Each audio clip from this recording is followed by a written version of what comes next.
जी मान्यवर, बात करते हैं ग्रामीण विकास की। आप बात कर रहे हैं उज्ज्वला स्कीम के तहत 8 से 10 करोड़ सिलेंडर गांव में आपने बांटे हैं और 10 से 11 करोड़ सिलेंडर के कनेक्शन लोगों ने अपने आप से लिए हैं।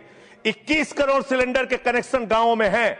मैं आपके माध्यम से इस सरकार से पूछना चाहता हूं, मध्य एशिया के अंदर जो युद्ध चल रहा है इजराइल और अमेरिका और ईरान के बीच में, आप क्यों इजराइल की चमचागिरी में खड़े हो गए, जिसके कारण से हिंदुस्तान को आज गैस का संकट भुगतना पड़ रहा है। पूरा देश लाइन में खड़ा है, गांव लाइन में खड़ा है, शहर लाइन में खड़ा है, एक एक इलाका लाइन में खड़ा है। होटल बंद हो रहे हैं मान्यवर, मोरवी के अंदर गुजरात में टाइल्स की फैक्ट्रियां बंद हो रही है मान्यवर। आपने क्या हालत की है। आप राज्यों के साथ न्याय नहीं करते, आप ग्रामीण व्यवस्था के साथ न्याय नहीं करते। आपने बनारस के अंदर 4200 एकड़ जमीन वहां के किसानों की जबरन कब्जा की। 2013 का जो अधिकरण का नियम है वो नियम आपने लागू नहीं किया। वहां लाठियों से किसानों को पीट के प्रधानमंत्री के संसदीय क्षेत्र में जमीनें कब्जा करने का काम आपने किया। जो पंजाब पूरे देश का पीडीएस सिस्टम चलाता है, 50% भागीदारी पंजाब के किसानों की होती है। आपने पंजाब के रूरल डेवलपमेंट का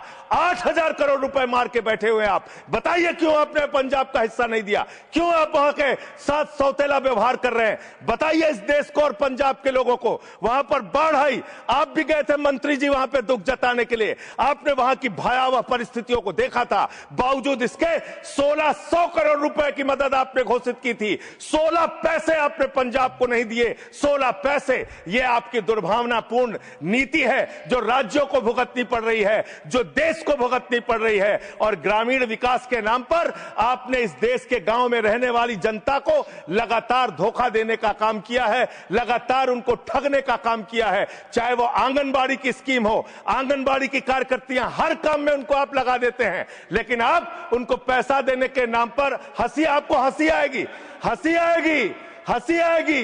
आंगनबाड़ी की योजना गांव में ही चलती है, गांव में ही चलती है, हंसी आएगी आपको। मान्यवर, मैं अंत में एक ही बात कहना चाहता हूं। मंत्री जी ने कहा भागिएगा नहीं, मैं बिल्कुल बैठ के आपकी एक एक बात को सुनूंगा। मंत्री जी, ध्यान से सुनूंगा।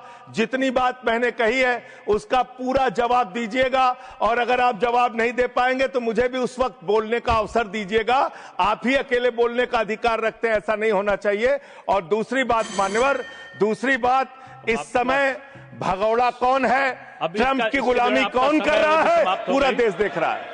माननीय जो भी